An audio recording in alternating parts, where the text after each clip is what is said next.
नमस्कार। भगवान गणेश का जन्म भाद्रपद माह की शुक्ल चतुर्थी तिथि को हुआ था। तब से आज तक मिट्टी की मूर्ति बनाकर अनेक विधियों से श्री गणेश की पूजा की जाती है। खासकर गुजरात और महाराष्ट्र में 3 दिन तक, 1 सप्ताह तक या अनंत चतुर्दशी तक गणेश पूजा की जाती है। स्वतंत्रता आंदोलन के दौरान लोगों को संगठित करने के लिए बाल गंगाधर तिलक ने गणेशोत्सव को एक सार्वजनिक महोत्सव का रूप दिया था, जो आज बहुत बड़ा आकार ले चुका है।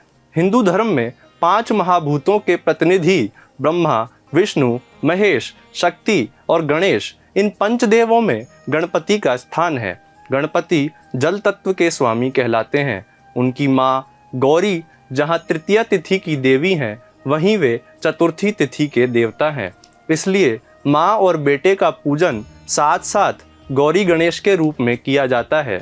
गणेश पुराण में कहा गया है कि वेदों में प्रतिष्ठित गणेश ओम का ही रूप हैं।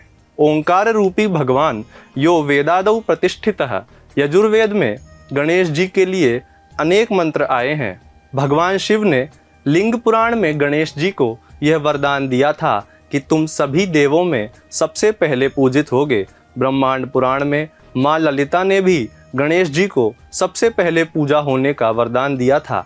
यही कारण है कि गणेश जी की इंद्र और कुबेर भी सबसे पहले पूजा करते हैं। हिंदू धर्म में हर शुभ कार्य में सबसे पहले गणेश जी की ही पूजा की जाती है। यह हर काम में गणानान्त्वा गणपतिगुम हवामहे मंत्र गूंजता रहता है। रामचरितमानस में तुलसीदास जी ने भी बालकांड के मंगलाचरण में वाणी और विनायक की सबसे पहले वंदना की और लिखा, वर्णानाम अर्थसंघानाम रसानाम छंदसामपि मंगलानाम च कर्तारौ वंदे वाणी विनायकौ। अर्थात अक्षरों, अर्थ, रसों, छंदों और मंगल करने वाले वाणी और विनायक गणेश जी की मैं वंदना करता हूँ। स्पष्ट है कि वे अक्षरों, शब्दों और भाषा के देवता हैं, लेखन के देवता हैं। आखिर उन्हीं ने महर्षि वेदव्यास द्वारा सुनाई गई महाभारत और पुराणों का लेखन किया था। श्री गणेश का विवाह ब्रह्मा जी की 2 पुत्रियों रिद्धि और सिद्धि से हुआ था। उनके 2 पुत्र हैं शुभ और लाभ।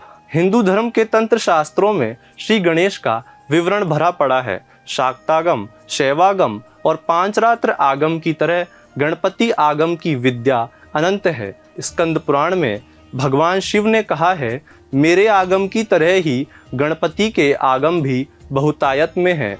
आगमा बहवो जाता गणेशस्य यथा मम। ग्रंथों में उनके हरिद्रा गणपति, अर्क गणपति जैसे अनेक रूप बताए गए हैं। तंत्र शास्त्र में भगवान गणेश के बहुत से स्तोत्र और मंत्र हैं जो अलग अलग कार्यों में उपयोगी माने जाते हैं। गणेश जी का सबसे प्रसिद्ध और जाना पहचाना मंत्र है ओम गम गणपतये नमः। पहले भारत में वैष्णव, शैव और शाक्त की तरह गणपति के भक्तों का भी एक गाणपत्य संप्रदाय हुआ करता था। मय मतम में गणेश जी की प्रतिमा के 10 लक्षण बताए गए हैं। पहला है हाथी का मुख, दूसरा है बाहर निकला हुआ एक दांत, इसलिए उन्हें एकदंत कहा जाता है। तीसरा है 3 नेत्र, चौथा है लाल रंग, 5वां है 4 भुजाएं, छठा विशाल उदर, 7वां सर्प के जैसा जनेऊ, 8वां मजबूत जांघ और घुटना, 9वां बायां पैर फैला हुआ और दाहिना मुड़ा हुआ, 10वां बाईं ओर मुड़ी हुई सूंड। भगवान गणेश की सूंड बाईं ओर होनी चाहिए या दाहिनी ओर, इस बारे में काफ़ी चर्चा की जाती है। उत्तर भारत की गणेश मूर्तियों की सूंड दाईं ओर मुड़ी होती है, जबकि दक्षिण भारत की मूर्तियों में सूंड बाईं ओर मुड़ी होती है। इसका कारण है कि दक्षिण भारतीय परंपरा में वास्तु और प्रतिमा लक्षणों का मुख्य ग्रंथ मय मतम है। वहाँ बताया गया है कि बाईं ओर मुड़ी हुई सूंड वाली गणेश प्रतिमा की पूजा कामनाओं को पूरा करके सांसारिक सुख देती है, जबकि दाईं ओर सूंड वाली प्रतिमा की पूजा व्यक्ति को मोक्ष देती है। श्री गणेश जी को दूर्वा बहुत पसंद है। यह एक तरह की घास होती है। ग्रंथों में दूर्वा को नरकनाशक, वंश और आयु व तेज बढ़ाने वाला कहा गया है। महर्षि कौंडिन्य ने दूर्वा से ही भगवान गणेश की पूजा करके उनका दर्शन किया था।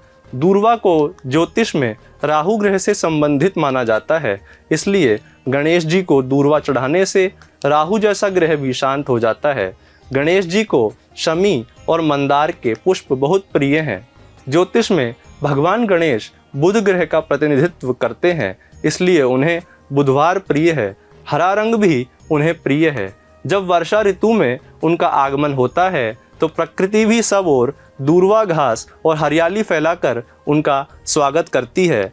आपने देखा होगा गणेश जी की मूर्ति पर हमेशा लाल रंग का सिंदूर लगा रहता है, क्योंकि शिव पुराण में बताया गया है कि जब भगवान शिव ने गणेश जी के सिर पर हाथी का सिर लगाकर उनको जीवित किया था, तब वह सिर सिंदूर से लेपित था। माँ पार्वती भी गणेश के सिर को हाथ में लगे सिंदूर से सहलाती थीं, इसलिए वे सिंदूर वर्ण के लगते थे। हाथी का सिर भी वैसा ही निकल आया तो माता पार्वती ने कहा, तुम अब अपने भक्तों में हमेशा सिंदूर से लेपित होते रहोगे। आनने तव सिंदूरम दृश्यते सांप्रतम यदि तस्मात् त्वं पूजनीयो वसि सिंदूरेण सदा नरेहि। यह शिव पुराण में कहा है। ऐसे ही स्कंद पुराण में देवी पार्वती ने एक बार गणेश को अमृतत्व देने के लिए लड्डू में अमृतत्व भर दिया। उसे गणेश जी के साथ साथ एक चूहा भी खा गया और अमर हो गया। तब से भगवान गणेश को लड्डू बहुत पसंद हैं और उन्होंने चूहे को अपना वाहन बना लिया। गणेश चतुर्थी को चंद्रमा का दर्शन वर्जित माना जाता है। इसका कारण यह है कि एक बार अपनी सुंदरता पर गर्व करके चंद्रमा ने लंबोदर गणेश का मजाक उड़ाया तो गणेश जी ने चंद्रमा को शाप दिया कि मेरी तिथि पर तुम्हारा दर्शन नहीं होगा। तो चंद्रमा ने क्षमा मांगी तो गणेश जी ने उन्हें कहा, जाइए, अदर्शन तो नहीं होगा पर अपवाद हो जाएगा, यानी जो भी भाद्रपद शुक्ल चतुर्थी को तुम्हारा दर्शन करेगा वो कलंक का भागी बनेगा। इसलिए आज भी गणेश चतुर्थी पर चंद्रमा का दर्शन नहीं किया जाता। इसी कारण श्री कृष्ण पर स्यमंतक मणि की चोरी का झूठा आरोप लग गया था। कहा गया है, अगर इसी दिन चंद्रमा का दर्शन हो जाए तो कड़वे वचन और गाली सुनकर व्यक्ति कलंक से बच जाता है। हालांकि बिहार के मिथिला क्षेत्र में यहाँ दूसरी ही परंपरा देखने में आती है। वहाँ इस दिन चंद्रमा की धूमधाम से पूजा की जाती है। काशी में 56 विनायक हैं। भगवान शिव ने अपनी प्रियपुरी काशी की रक्षा के लिए यहाँ अनेक आवरणों में गणपति की स्थापना की थी। हर आवरण में 8-8 विनायक होते हैं, इसलिए कुल 7 आवरणों में 56 विनायक काशी में विराजमान हैं। इन सब का अलग अलग स्वरूप है। आज भी काशी के ये 56 विनायक पूजे जाते हैं, जो काशी के धार्मिक वैभव को बनाए रखते हैं। प्रथम आवरण, यह आवरण काशी में अभक्तों के प्रवेश को रोकने के लिए है, जिसमें 8 विनायक हैं: अर्क, दुर्ग, भीम, देहली, उद्दंड, पासपाणी, खर्व और सिद्ध विनायक। द्वितीय आवरण, यह आवरण भक्तों की रक्षा के लिए है, जिसके विनायक हैं लंबोदर, कूटदंत, शालकंठ, कूष्मांड, मुंड, विकट, राजपुत्र और प्रणव विनायक। तृतीय आवरण, यह आवरण क्षेत्र की रक्षा के लिए है, जिसके 8 विनायक हैं: वक्रतुंड, एकदंत, त्रिमुख, पंचास्य, हेरंब, विघ्नराज, वरद और मोदक विनायक। चतुर्थ आवरण के 8 विनायक हैं: अभय, सिंहतुंड, पूर्णिताक्ष, क्षिप्र प्रसाद, चिंतामणि, दंतस्त, पिचंडील व उद्दंड मुंड विनायक। पंचम आवरण के 8 विनायक हैं: स्थूलदंत, कलिप्रिय, चतुर्दंत, द्विमुख, ज्येष्ठ, गज, काल और नागेश विनायक। षष्ठ आवरण के 8 विनायक हैं: मणिकर्णिका, आशा, सृष्टि, यक्ष, गजकर्ण, चित्रघंटा, मंगल व मित्र विनायक। सप्तम आवरण, इसके 8 विनायक हैं: मोद, प्रमोद, सुमुख, दुर्मुख, गणनाथ, ज्ञान, द्वार और अविमुक्त विनायक। इस साल गणेश चतुर्थी 7 सितंबर शनिवार के दिन मनाई जाएगी। इस दिन दोपहर 1:46 तक चतुर्थी तिथि है, इसलिए उसके पहले गणेश जी की पूजा का सर्वश्रेष्ठ मुहूर्त है। नमस्कार।